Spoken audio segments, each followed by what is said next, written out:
I'm Dr. Sam Rader. I'm a licensed clinical psychologist, and I'm going to be answering some of your mental health questions.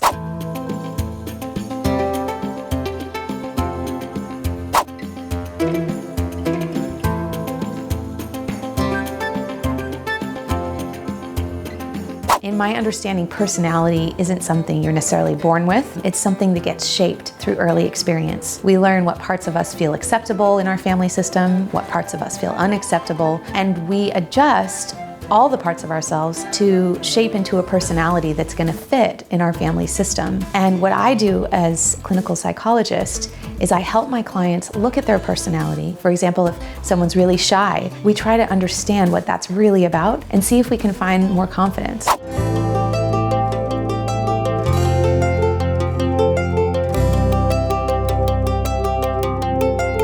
Clinically speaking, something becomes a disorder when it starts really getting in the way of you being able to function as a person, in relationships, at work. Then yeah, it might be some kind of anxiety disorder and you might want to seek treatment. Otherwise, if you're able to have a fairly normal life, but big waves of anxiety come now and then, all I can say is join the club. It's normal to have some anxiety sometime. It's really great though to have some practices to know how to self-soothe when you have that anxiety. I'm just gonna go with no. How about not talking about my friends with my friends? You know how much better it feels to not gossip? So yes, the sacredness of protecting the confidentiality of my clients comes first, and I'm learning from that how sacred it might be in my life outside of here to keep confidence in friendships.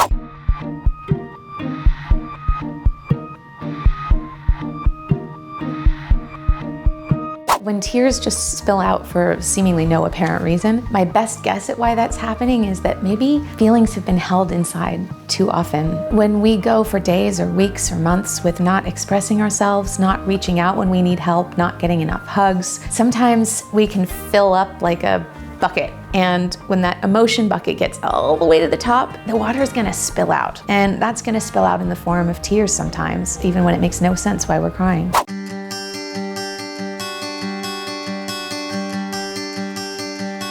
There's so much less of a stigma around depression now. It's probably safe to tell most employers if you're suffering with it, especially if that will help them understand if things are changing a little bit in your work style. There's no shame in asking for what you need, and ultimately your employer, if there's someone who's a good business person, will be really happy that they know what's going on, because then they can help support you in continuing to do good work.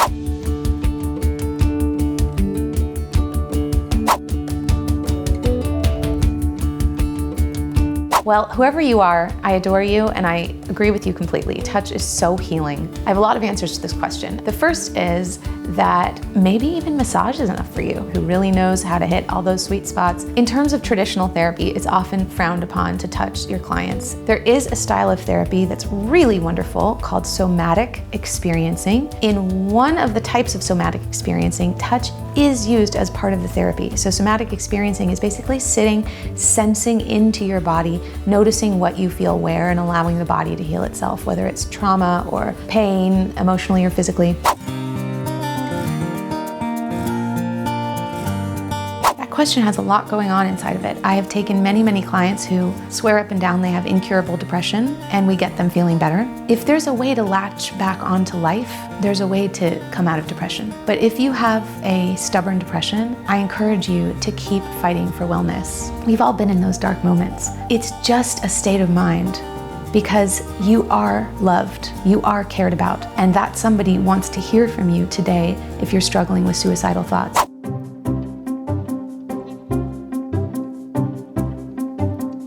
What people imagine is going on in therapy is that it's got to be very clinical and they're my doctor and I have to sort of not tell them what I'm thinking and feeling about them. Most of the work that I do with my clients is in the transference, which is the relationship between myself and the client. So if a client came in and said, hey, this isn't working for me, I don't like the way you're doing this, I would think, yeah, jackpot, we're really gonna get somewhere. Because if we're able to talk about our relationship, what's going on between us, how it feels, what they like about what I'm doing, what they don't like about what I'm doing, this might be the beginning of a really exciting time of growth with your therapist. So if all else fails and you're really sure it's not a match for you, you can just let them know and say, thanks for our time together. I'm clear that you and I are not a match.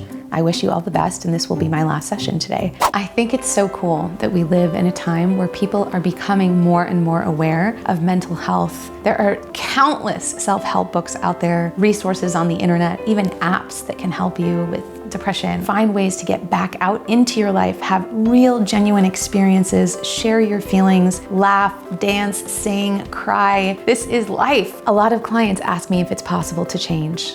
And in my experience, the answer is absolutely yes. Ding!